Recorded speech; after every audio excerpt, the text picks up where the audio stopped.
Welcome to the Elementor editor. Let's take a tour.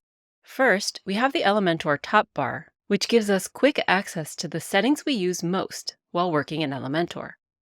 We'll go over these options in the top bar as we progress through our website.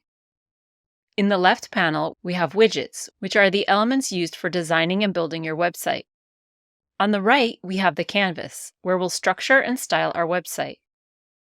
This floating panel is the structure panel, which shows us the structure of the current web page. We'll come back to it soon.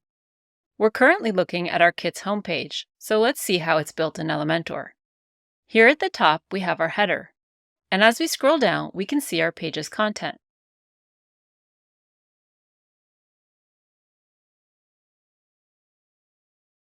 And at the bottom, we have our footer. We'll scroll back to the top now, and let's take a look at the page's content structure with the help of the structure panel.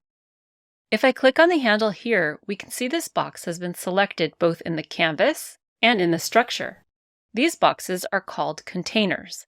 And I know I've selected a container because in the left panel it says Edit Container.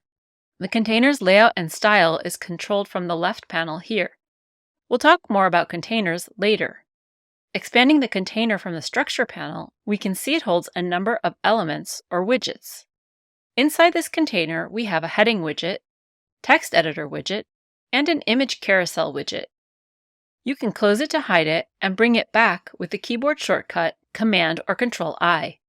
Note that you can move the structure panel anywhere on the page. I'll move it aside for now. With your foundational knowledge of the editor in place, our next video will dive into hands-on editing of widgets. This will help you grasp the ins and outs of working effectively with the editor.